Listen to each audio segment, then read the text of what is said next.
Hello and welcome. I'm Jennifer March, and this is not your mother's story time. This week, we bring you A Flutter in Eggs by Jack London.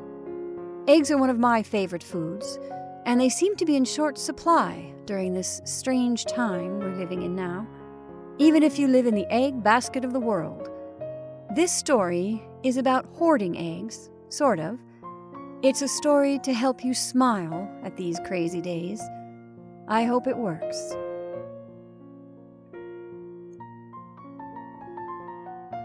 And now, A Flutter in Eggs by Jack London.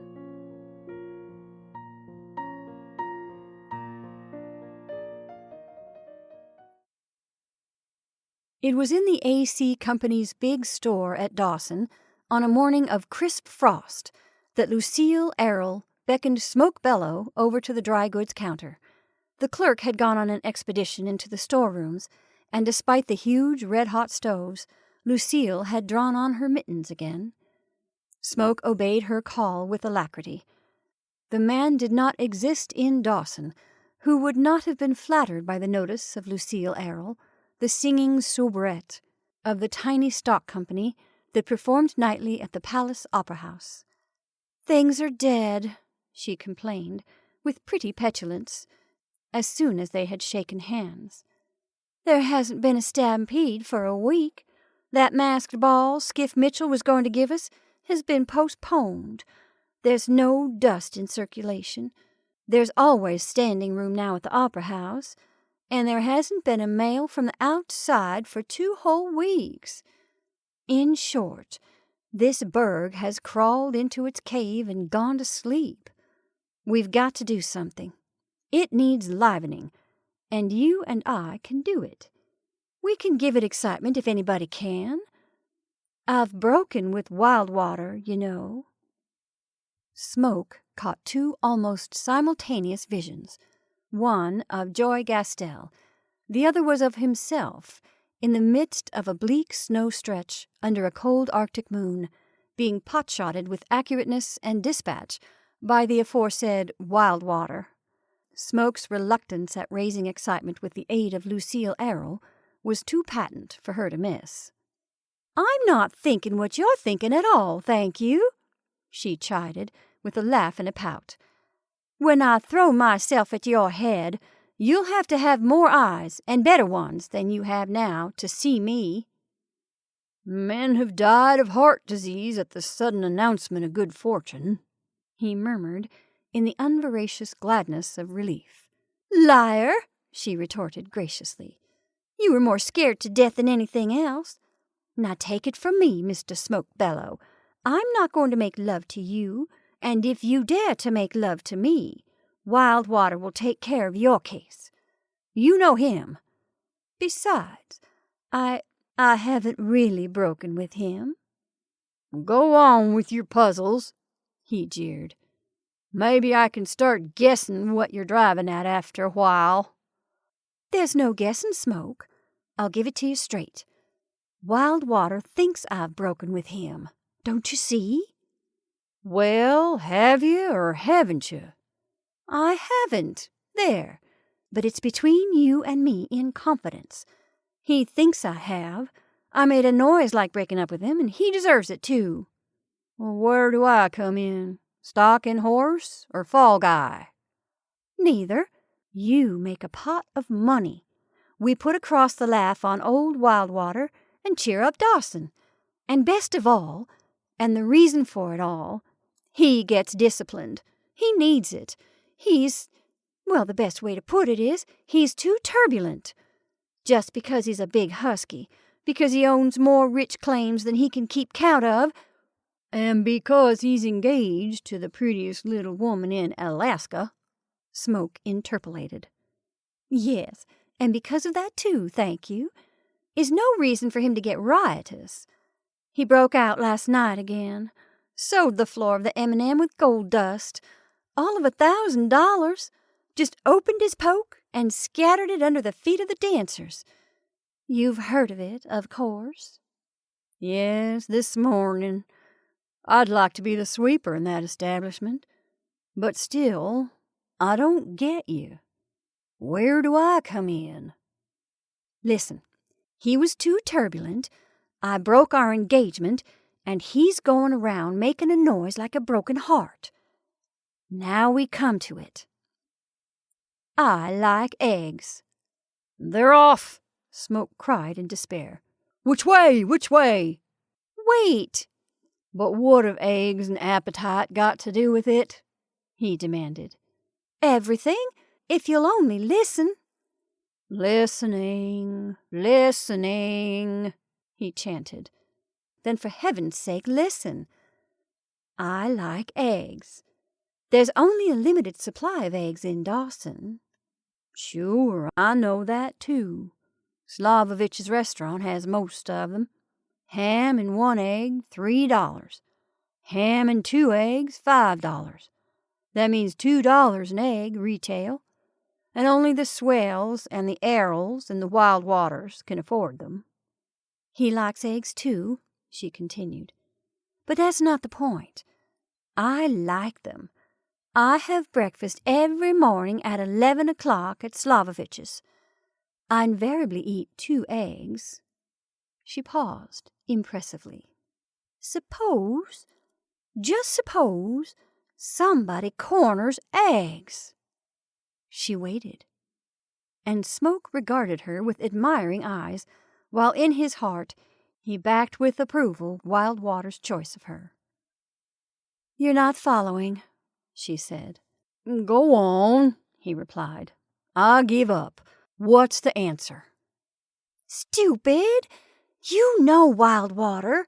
When he sees I'm languishing for eggs, and I know his mind like a book, and I know how to languish, what will he do?" "You answer it. Go on." "Why, he'll just start stampeding for the man that's got the corner in eggs.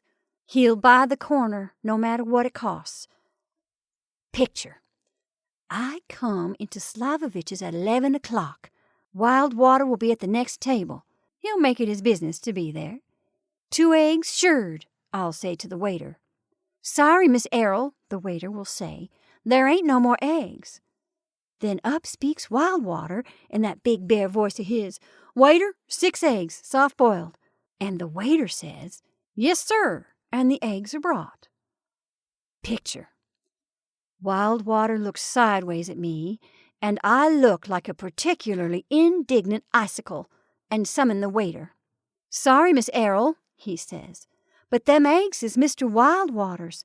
You see, miss, he owns 'em.' Picture, Wild Water triumphant, doing his best to look unconscious while he eats his 6 eggs.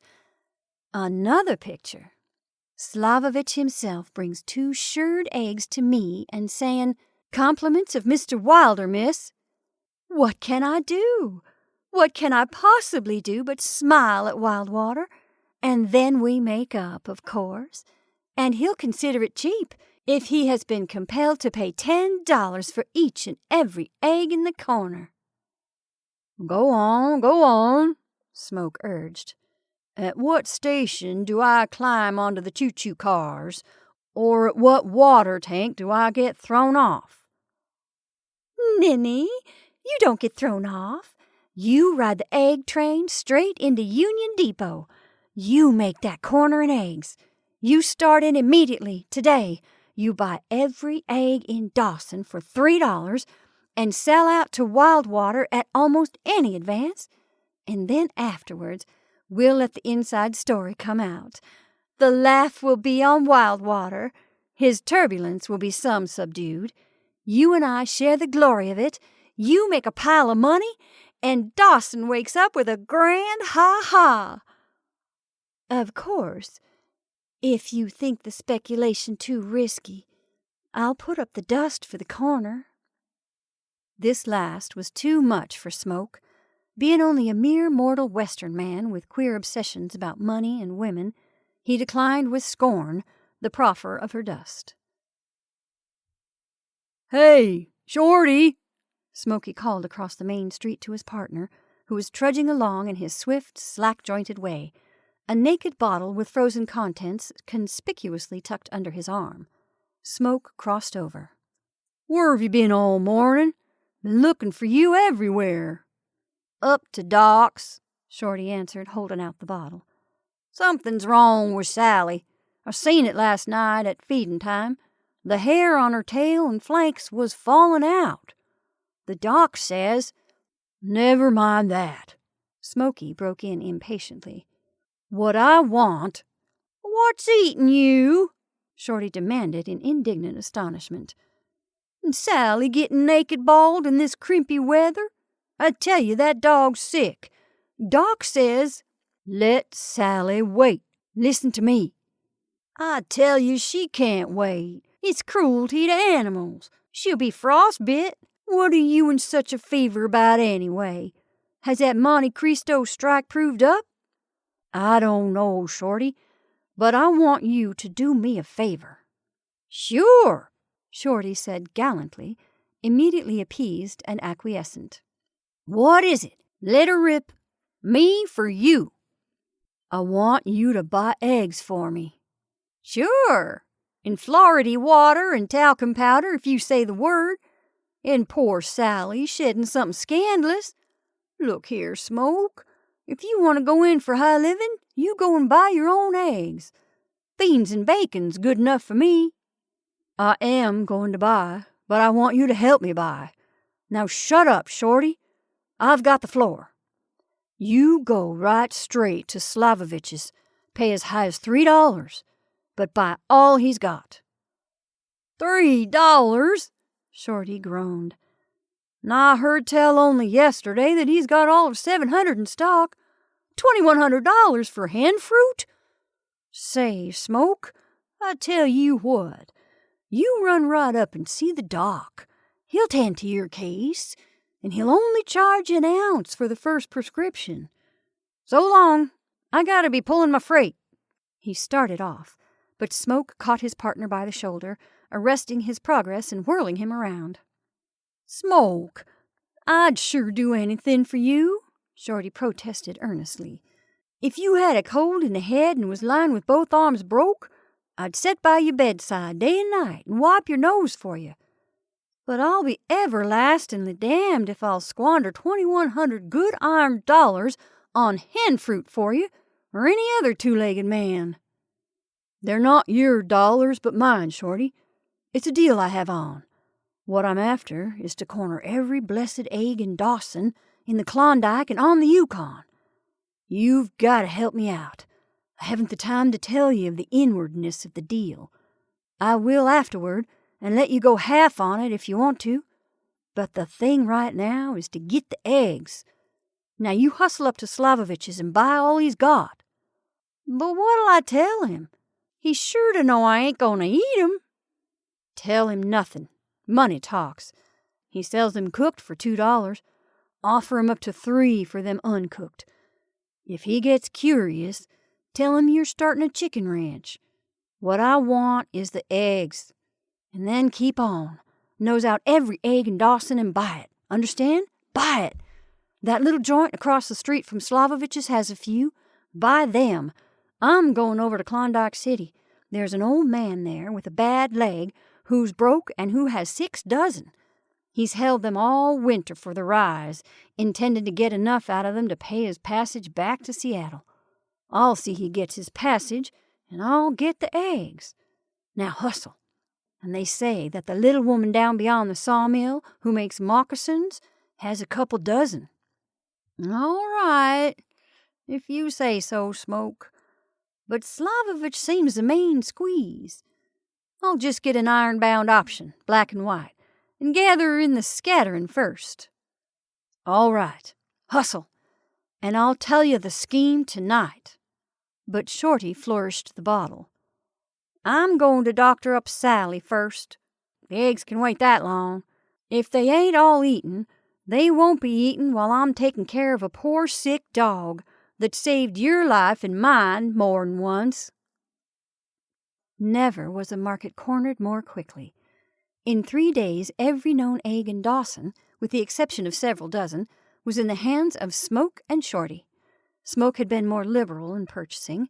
He unblushingly pleaded guilty to having given the old man in Klondike City $5 apiece for his 72 eggs. Shorty had bought most of the eggs, and he had driven bargains. He had given only $2 an egg to the woman who made moccasins, and he prided himself that he had come off fairly well with Slavovich, whose 750 eggs he had bought at a flat rate of $2.50. On the other hand, he grumbled because the little restaurant across the street had held him up for $2.75 for a paltry 134 eggs. The several dozen not yet gathered in were in the hands of two persons. One, with whom Shorty was dealing, was an Indian woman who lived in a cabin on the hill back of the hospital. "I'll get her today," Shorty announced next morning. "You wash the dishes, Smoke. I'll be back in a jiffy, if I don't bust myself for shoving dust at her. Give me a man to deal with every time. These blessed women. It's something sad the way they can hold out on a buyer. The only way to get 'em is selling. Why, you think them eggs of hern was solid nuggets." In the afternoon, when Smoke returned to the cabin, he found Shorty squatted on the floor, rubbing ointment into Sally's tail, his countenance so expressionless that it was suspicious. "What luck?" Shorty asked carelessly, after several minutes had passed. "Nothing doing," Smoke answered. "How'd you get on with the squaw?" Shorty cocked his head triumphantly toward a tin pail of eggs on the table. $7 a clatter, though," he confessed, after another minute of silent rubbing. "I offered $10 finally," Smoke said, "and then the fella told me he'd already sold his eggs. Now that looks bad, Shorty. Somebody else is in the market. Those 28 eggs are liable to cause us trouble. You see, the success of the corner consists in holding every last—" He broke off to stare at his partner. A pronounced change was coming over Shorty, one of agitation masked by extreme deliberation. He closed the salve box, wiped his hands slowly and thoroughly on Sally's fur coat, stood up, went over to the corner, and looked at the thermometer, and came back again. He spoke in a low, toneless, and super-polite voice. "Do you mind kindly just repeating over how many eggs you said the man didn't sell to you?" he asked. 28. Shorty communed to himself, with a slight duck of the head of careless acknowledgment. Then he glanced with slumbering anger at the stove. "Smoke, we'll have to dig up a new stove. That firebox is burned plumb into the oven so it blacks the biscuits." "Let the firebox alone," Smoke commanded, "and tell me what's the matter." "Matter? And you want to know what's the matter? Well, kindly please direct them handsome eyes of yourn at that there pail settin' on the table. See it?" Smoke nodded. "Well, I want to tell you one thing, just one thing. They's just exactly, precisely, nor nothing more or anything less than 28 eggs in that pail, and they cost, every dang last one of 'em, just exactly 7 great big round iron dollars a throw. If you stand in crying need of any further items of information, I'm willing and free to impart." "Go on," Smoke requested. "Well, that geezer you were dickering with is a big buck Indian. Am I right?" Smoke nodded, and continued to nod to each question. "He's got one cheek half gone where a bald-faced grizzly swatted him. Am I right? He's a dog trader, right? Eh? His name is Scar-Face Jim. That's so, ain't it? Do you get my drift?" "You mean we've been bidding against each other?" "Sure thing. That squaw's his wife, and they keep house on the hill back of the hospital. I could have got them eggs for 2 a throw if you hadn't butted in." "So could I," Smoke laughed. "If you'd kept out, blame you. But it doesn't amount to anything. We know that we've got the corner. That's the big thing." Shorty spent the next hour wrestling with the stub of a pencil on the margin of a 3-year-old newspaper, and the more interminable and hieroglyphic grew his figures, the more cheerful he became. "There she stands," he said at last. "Pretty? I guess yes. Let me give you the totals. You and me has right now in our possession exactly 973 eggs. They cost us exactly $2,760, reckoning dust at 6 an ounce and not counting time. And now listen to me. If we stick up Wild Water for $10 a egg, we stand to win, clean, net, and all to the good, just exactly $6,970. Now that's a bookin' what is, if anybody should ride up on a dog sled and ask you. And I'm in half on it. Put her there, Smoke.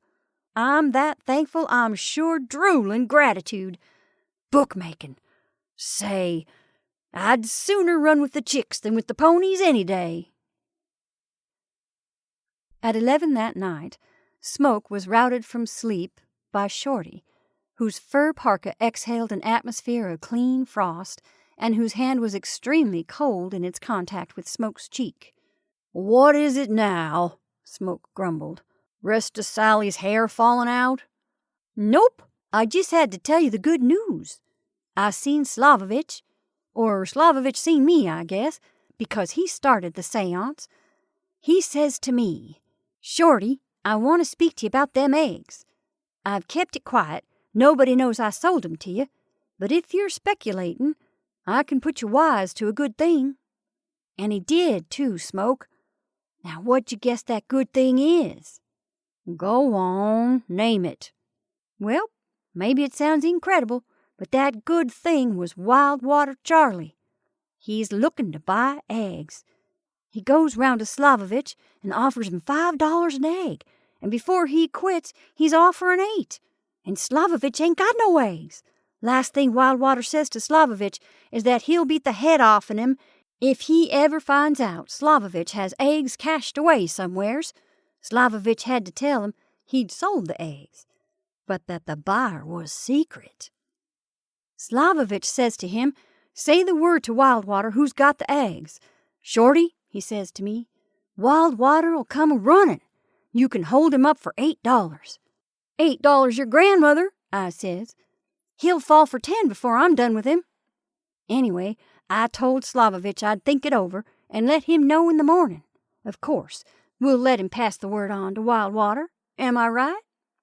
"You certainly are, Shorty. First thing in the morning, tip off Slavovich. Have him tell Wild Water that you and I are partners in the deal." 5 minutes later, Smoke was again roused by Shorty. "Say, Smoke! Oh, Smoke!" "Yes?" "Not a cent less than 10 a throw. Did you get that?" "Sure thing. All right." Smoke returned sleepily. In the morning, Smoke chanced upon Lucille Errol again at the dry goods counter at the AC store. "It's working," he jubilated. "It's working. Wild Water's been around to Slavovich trying to buy or bully eggs out of him, and by this time Slavovich has told him that Shorty and I own the corner." Lucille Errol's eyes sparkled with delight. "I'm going to breakfast right now," she cried. "And I'll ask the waiter for eggs, and be so plaintive when there aren't any as to melt a heart of stone. And you know Wild Water's been round to Slavovich, trying to buy the corner if it costs him one of his mines. I know him, and hold out for a stiff figure. Nothing less than $10 will satisfy me, and if you sell for anything less, Smoke, I'll never forgive you." That noon, up in their cabin, Shorty placed on the table a pot of beans, a pot of coffee, a pan of sourdough biscuits, a tin of butter, and a tin of condensed cream, a smoking platter of moose meat and bacon, a plate of stewed dried peaches. "Grub's ready. Take a slant at Sally first."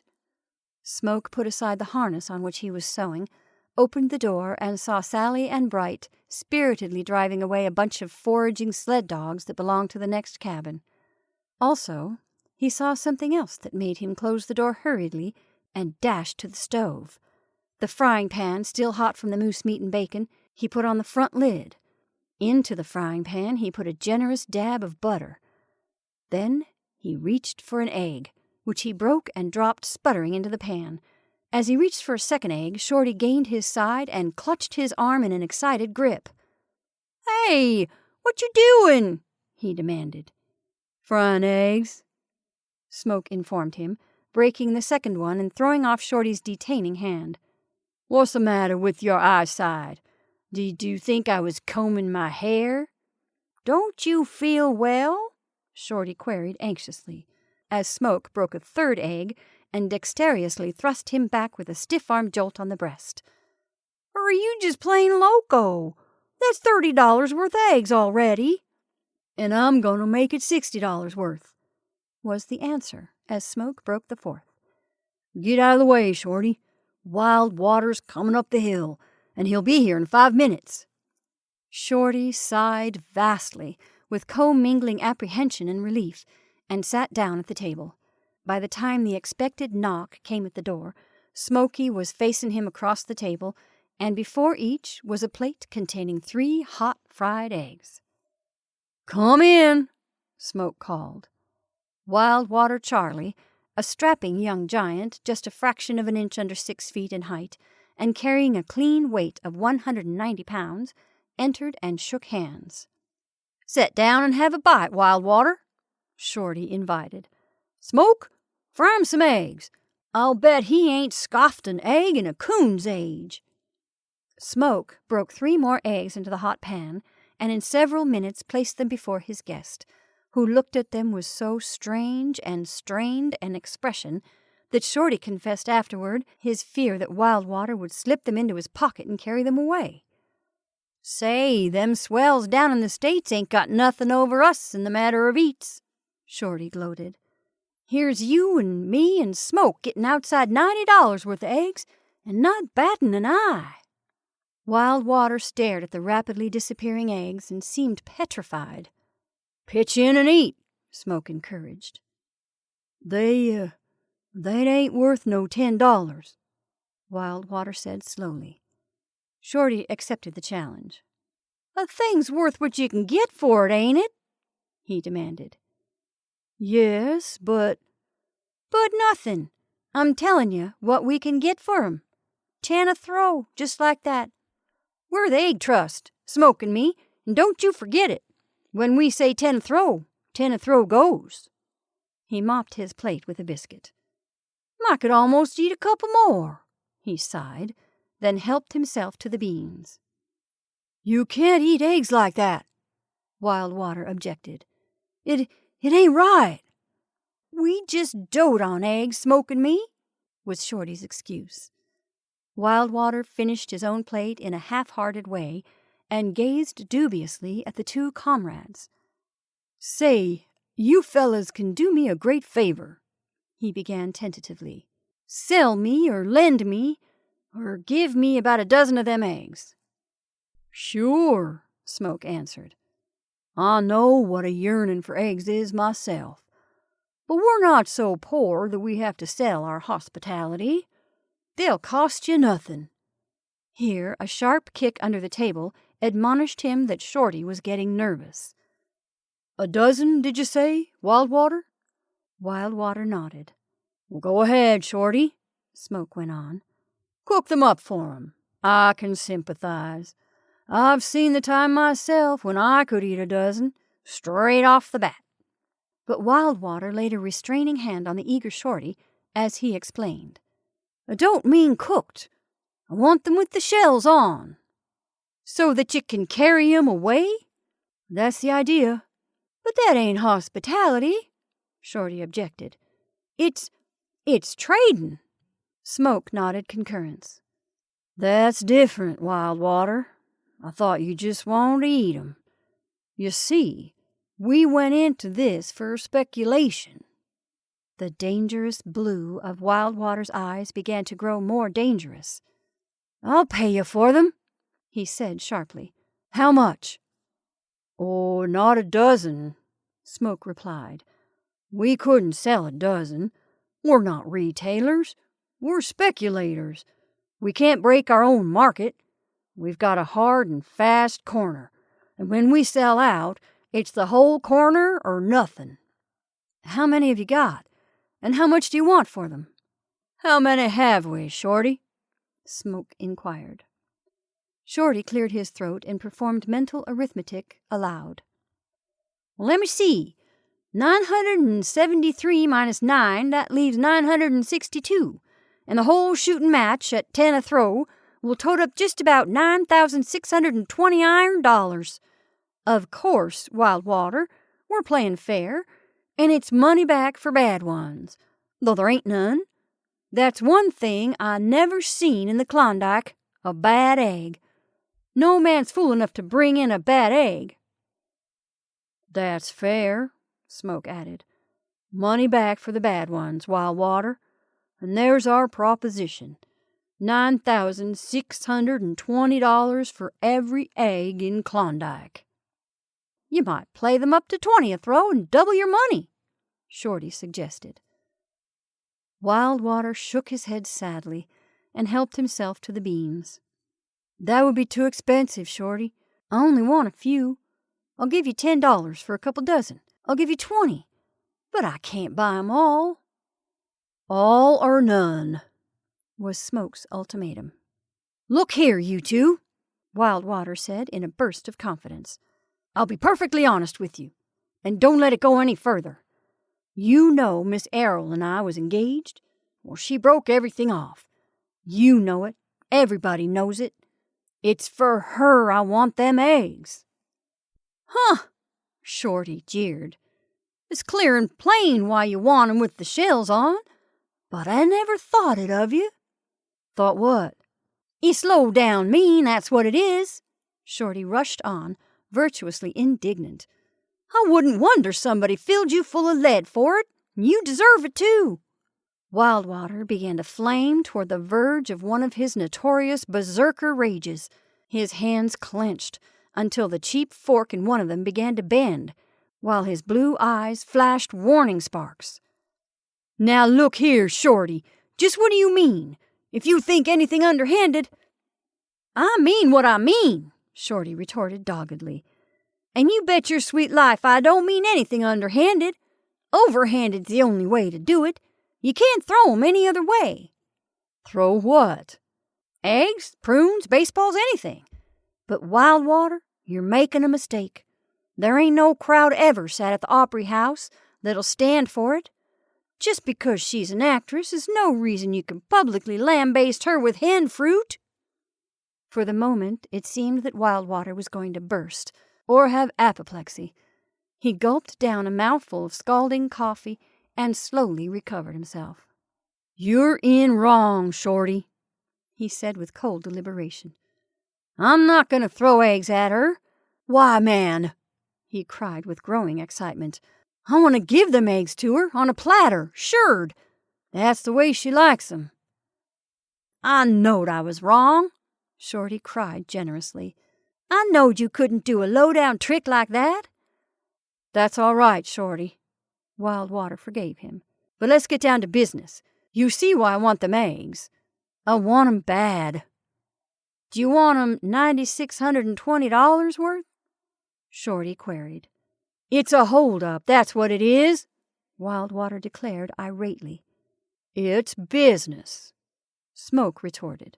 "You don't think we're peddling eggs for our health, do you?" "Oh, listen to reason," Wildwater pleaded. "I only want a couple of dozen. I'll give you 20 apiece for 'em. What do I want with all the rest of them eggs? I went years in this country without eggs, and I guess I can keep on managing without 'em somehow." "Don't get hit up about it," Shorty counseled. "If you don't want 'em, that settles it. We ain't a-forcing 'em on you." "But I do want 'em," Wildwater complained. "Then you know what they'll cost you, $9,620. And if my figuring's wrong, I'll treat." "But maybe they won't turn the trick," Wilder objected.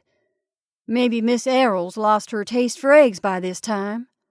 "I should say Miss Errol's worth the price of the eggs," Smoke put in quietly. "Worth it?" Wildwater stood up in the heat of his eloquence. "She's worth $1 million. She's worth all I've got. She's worth all the dust in Klondike." He sat down and went on in a calmer voice. "But that ain't no call for me to gamble $10,000 on a breakfast for her. Now I've got a proposition.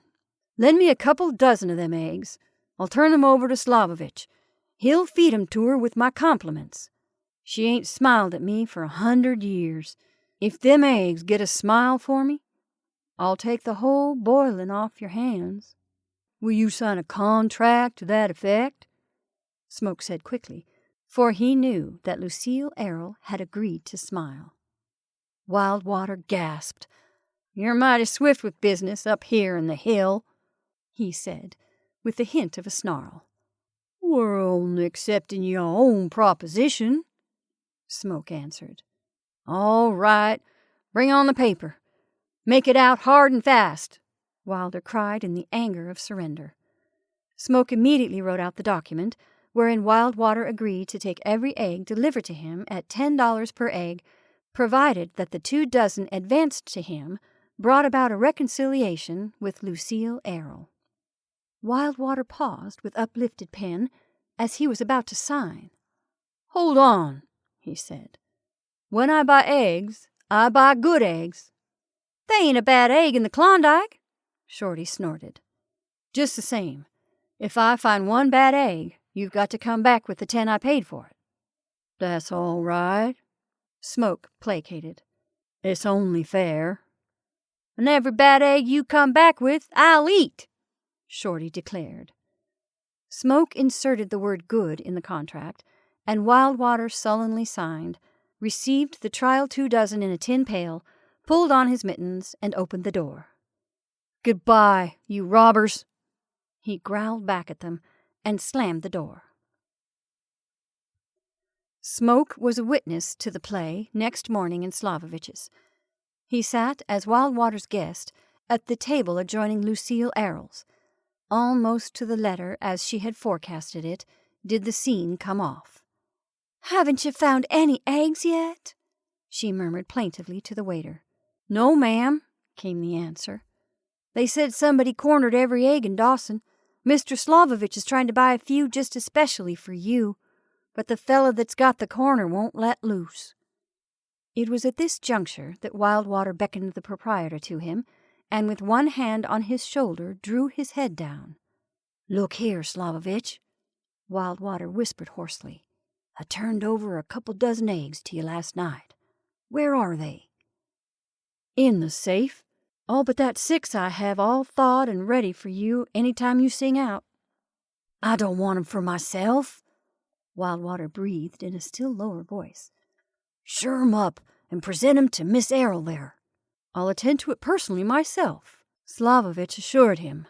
"And don't forget, compliments of me," Wildwater concluded, relaxing his detained clutch on the proprietor's shoulder. Pretty Lucy Errol was gazing forlornly at the strip of breakfast bacon and the tinned mashed potatoes on her plate, when Slavovich placed before her 2 shirred eggs. "Compliments of Mr. Wildwater," they at the next table heard him say. Smoke acknowledged to himself that it was a fine bit of acting, the quick, joyous flash in the face of her, the impulsive turn of the head, the spontaneous forerunner of a smile that was only checked by a superb self-control, which resolutely drew her face back so that she could say something to the restaurant proprietor. Smoke felt the kick of Wildwater's moccasined foot under the table. "Will she eat 'em? That's the question. Will she eat 'em?" the latter whispered agonizingly, and with sidelong glances they saw Lucille Errol hesitate, almost push the dish from her, then surrender to its lure. "I'll take them eggs," Wildwater said to Smoke. "The contract holds. Did you see her? Did you see her? She almost smiled. I know her. It's all fixed. 2 more eggs tomorrow, and she'll forgive and make up. If she wasn't here, I'd shake hands, Smoke. I'm that grateful. You ain't a robber. You're a philanthropist." Smoke returned jubilantly up the hill to the cabin, only to find Shorty playing solitaire in black despair. Smoke had long since learned that whenever his partner got out the cards for solitaire, it was a warning signal that the bottom had dropped out of the world. "Go away! Don't talk to me!" was the first rebuff Smoke received. But Shorty soon thawed into a freshet of speech. "It's all off with the big Swede," he groaned. "The corner's busted. They'll be selling sherry and eggs in all the saloons tomorrow at $1 a flip.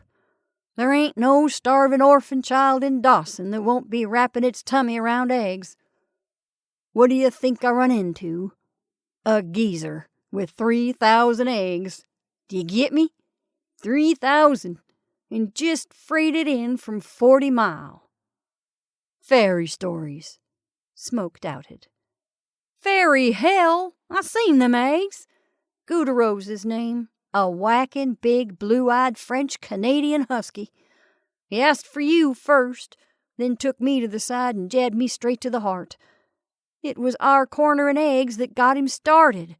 He knowed about them 3,000 at 40 Mile and just went and got 'em. 'Show 'em to me,' I says. And he did.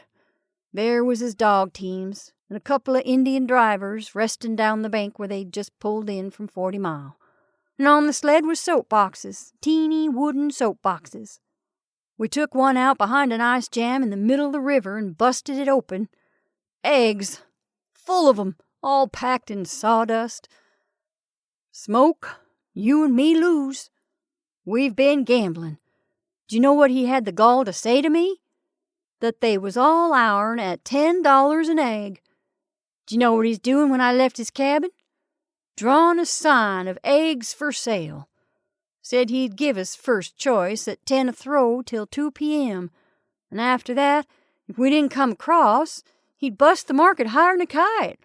Said he wasn't no businessman, but that he knowed a good thing when he seen it. Meaning you and me, as I look at it." "It's all right," Smoke said cheerfully. "Keep your shirt on and let me think a minute. Quick action and team play is all that's needed.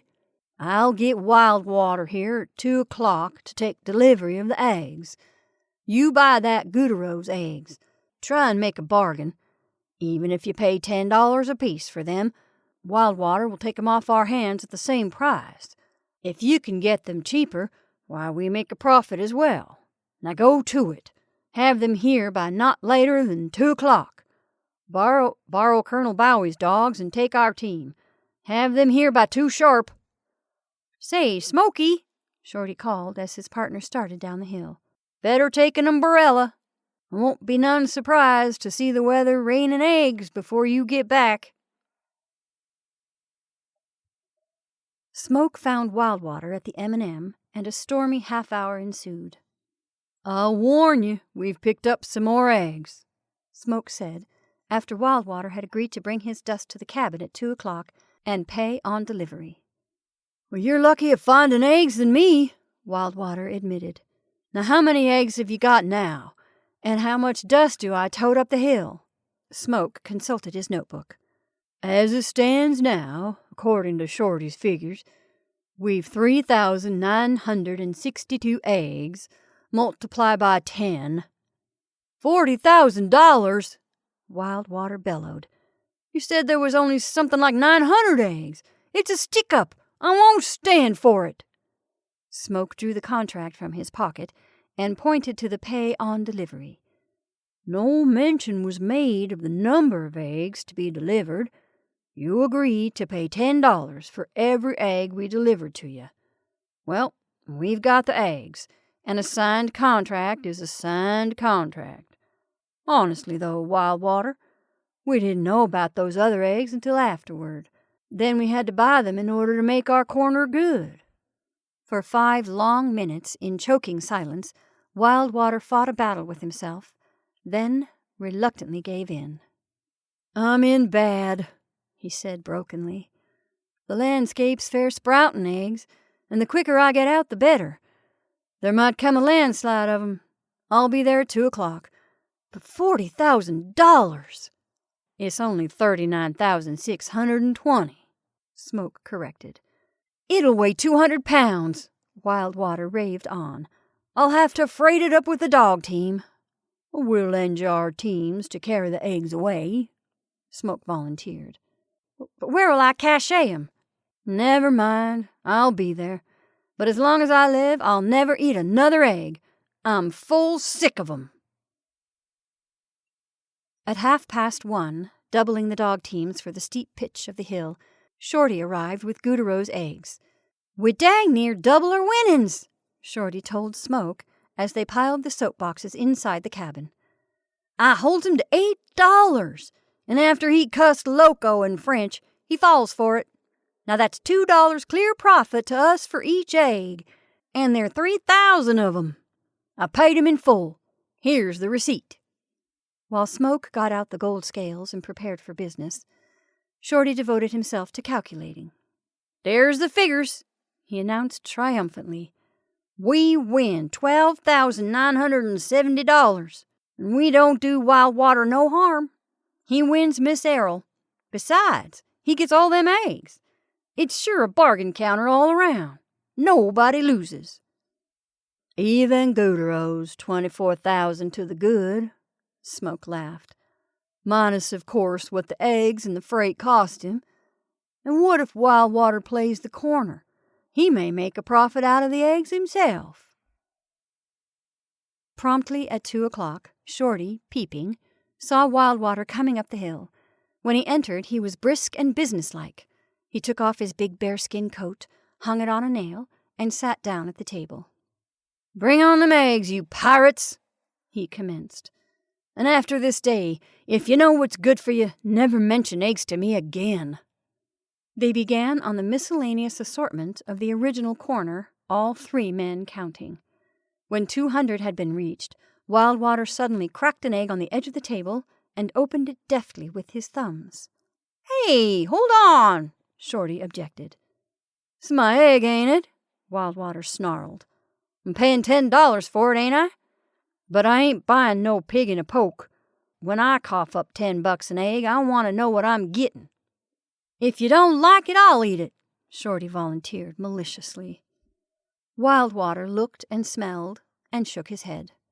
"No, you don't, Shorty. That's a good egg. Give me a pail. I'm going to eat it myself for supper." Thrice again, Wildwater cracked good eggs experimentally and put them in the pail beside him. "2 more than you figured, Shorty," he said at the end of the count. 964, not 62. "My mistake," Shorty acknowledged handsomely. "We'll throw 'em in for good measure."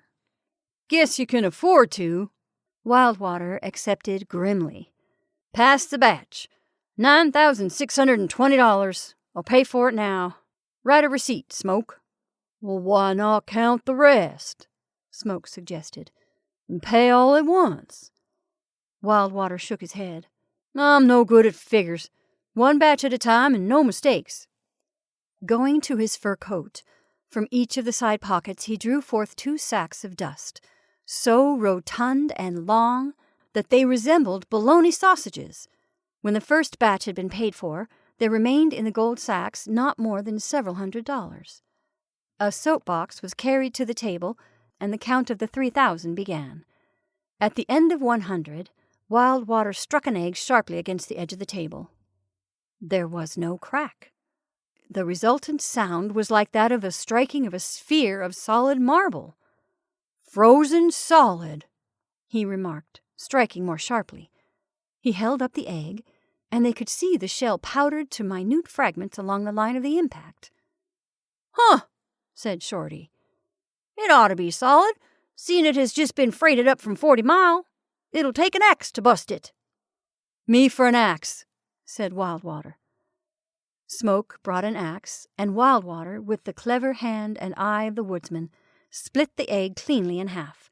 The appearance of the egg's interior was anything but satisfactory. Smoke felt a premonitory chill. Shorty was more valiant. He held one of the halves to his nose. "Smells all right," he said. "But looks all wrong," Wildwater contended. "And how can it smell when the smell's frozen along with the rest of it? Wait a minute." He put the 2 halves into a frying pan and placed the latter on the front lid of the hot stove. Then the 3 men, with distended, questing nostrils, waited in silence. Slowly, an unmistakable odor began to drift through the room. Wildwater forbore to speak, and Shorty remained dumb despite conviction. "Throw it out!" Smoke cried, gasping. "What's the good?" asked Wildwater. "We've got to sample the rest." "Not in this cabin." Smoke coughed and quelled a qualm. "Chop them open, and we can test by looking at them. Throw it out, Shorty. Throw it out. Phew! And leave the door open." Box after box was opened. Egg after egg, chosen at random, was chopped in two, and every egg carried the same message of hopeless, irremediable decay. "I won't ask you to eat 'em, Shorty," Wildwater jeered. "And if you don't mind, I can't get out of here too quick. My contract called for good eggs. If you'll loan me a sled and team, I'll haul them good ones away before they get contaminated." Smoke helped in loading the sled. Shorty sat at the table. The cards lay before him for solitaire. "Say, how long you been holding that corner?" was Wildwater's parting jibe. Smoke made no reply, and with one glance at his absorbed partner, proceeded to fling the soap boxes out into the snow. "Say, Shorty, how much did you pay for that 3,000? Smoke queried gently. $8. Go away, don't talk to me. I can figure as well as you. We lose 17,000 on the Flutter, if anybody should ride up on a dog sled and ask you. I figured that out while waiting for the first egg to smell." Smoke pondered a few minutes, then again broke silence. "Say, Shorty, $40,000 gold weighs 200 pounds. Wildwater borrowed our sled and team to haul away his eggs. He came up the hill without a sled. Those 2 sacks of dust in his coat pockets weighed about 20 pounds each. The understanding was cash on delivery. He brought enough dust to pay for the good eggs. He never expected to pay for those 3,000. He knew they were bad. Now, how did he know they were bad? What do you make of it anyway?" Shorty gathered the cards, started to shuffle a new deal, then paused. "Huh, that ain't nothing. A child could answer it. We lose 17,000. Wildwater wins 17,000. Them eggs of Gooderows was Wildwater's all the time. Anything else you're curious to know?" "Yes. Why, in the name of common sense, didn't you find out whether those eggs were good before you paid for them?" "Just as easy as the first question. Wildwater swung the bunco game time to seconds. I hadn't no time to examine the eggs. I had to hustle to get 'em here for delivery. And now, Smoke, let me ask you one civil question. What did you say was the party's name that put this egg corner idea into your head?" Shorty had lost the 16th consecutive game of solitaire, and Smoke was casting about to begin the preparation of supper, when Colonel Bowie knocked at the door, handed Smoke a letter, and went on to his own cabin. "Did you see his face?" Shorty raved. "He was almost busting to keep it straight. It's the big ha-ha for you and me, Smoke. We won't never dast show our faces again in Dawson." The letter was from Wildwater, and Smoke read it aloud. "Dear Smoke and Shorty, I write to ask with compliments of the season your presence at a supper tonight at Slavovich's joint. Miss Errol will be there, and so will Gooderow. Him and me was pardners down at Circle 5 years ago. He is all right and is going to be best man. About them eggs, they come into the country 4 years back. They was bad when they come in. They was bad when they left California. They always was bad. They stopped at Carluck one winter, and one winter at Nutluck, and last winter at 40 Mile, where they was sold for storage.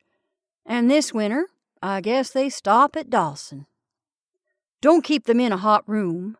Lucille says to say you and her and me has sure made some excitement for Dawson. And I say, drinks is on you, and that goes. Respectfully yours, W.W. Well, what have you got to say? Smoke queried. We accept the invitation, of course. I got one thing to say, Shorty answered, and that is Wild Water won't never suffer if he goes broke. He's a good actor, a gosh blamed good actor. And I got another thing to say. My figures is all wrong. Wild Water wins 17,000 all right, but he wins more than that.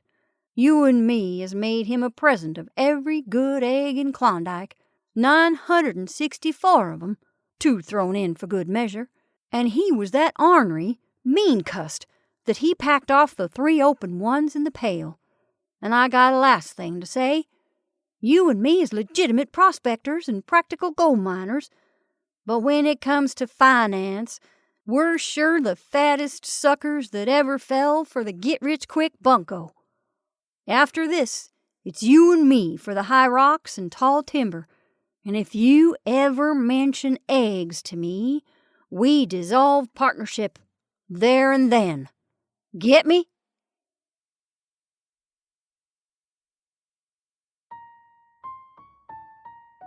And that's our story for this evening. I hope you enjoyed A Flutter in Eggs by Jack London. Thank you for listening. I'm Jennifer March, and this is not your mother's story time.